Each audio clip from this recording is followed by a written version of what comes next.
مسیح ہمارے درمیان صلح ہے جس نے ہم دونوں کو ایک کر دیا ہے۔ پہلی تلاوت مقدس پالوس رسول کا خط افسیوں کے نام 2 باب 12 سے 22 آیت تک۔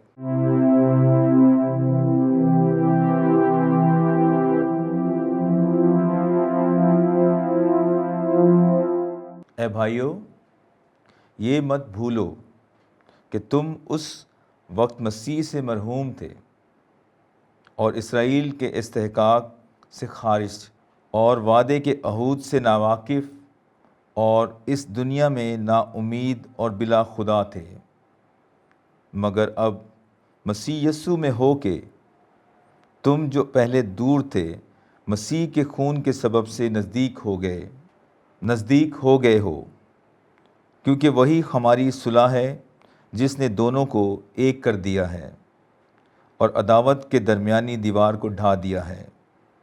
اس نے احکام کی شریعت جو ضوابط پر مشتمل تھی اپنے جسم کے وسیلہ سے موقوف کر دی، تاکہ صلح کرا کر اپنے آپ میں دونوں سے ایک نیا انسان خلق کر دے، اس مقصد سے کہ صلیب کے وسیلہ سے عداوت کو مٹا دے اور ایک ہی بدن میں دونوں کو خدا اسے ملا دے۔ اور اس نے آ کر تمہیں جو دور تھے اور انہیں جو نزدیک تھے دونوں کو صلح کی خوشخبری دی، کیونکہ اسی کے وسیلے سے ہم دونوں ایک روح میں باپ کا تقرب حاصل کرتے ہیں۔ بس اب تم پردیسی اور مسافر نہیں، بلکہ مقدسوں کے ہم وطن اور خدا کے گھرانے کے ہو، اور رسولوں اور انبیاء کی اس بنیاد پر تعمیر کیے گئے ہو جس کے کونے کے سرے کا پتھر خود مسیح یسوع ہے۔ اسی میں ساری عمارت برابر پیوستہ ہو کر خداوند میں مقدس ہیکل بنتی جاتی ہے، اور تم بھی اسی میں باہم تعمیر کیے جاتے ہو تاکہ روح میں خدا کا مسکن بنو۔ پاک کلام کے پڑھے اور سنے جانے پر خداوند کی برکت ہو، خداوند کا شکر ہو۔ زبور اور جماعتی جواب۔ خداوند اپنی امت سے سلامتی کا کلام کرے گا۔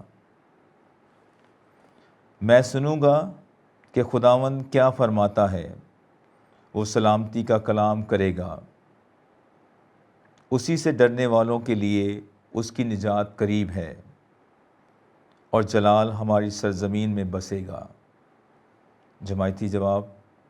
خداوند اپنی امت سے سلامتی کا کلام کرے گا۔ شفقت اور سچائی باہم ملاقات کرے گی، عدل اور صلح ایک دوسرے کا بوسہ لیں گے۔ زمین سے صداقت اگے گی اور عدل آسمان پر سے نظر کرے گا۔ جماعتی جواب۔ خداوند اپنی امت سے سلامتی کا کلام کرے گا۔ خداوند ہی نیکی عطا کرے گا اور ہماری سرزمین اپنا پھل دے گی۔ عدل اس کے آگے آگے چلے گا اور نجات اس کے قدموں کی راہ میں چلے گی۔ جماعتی جواب۔ خداوند اپنی امت سے سلامتی کا کلام کرے گا۔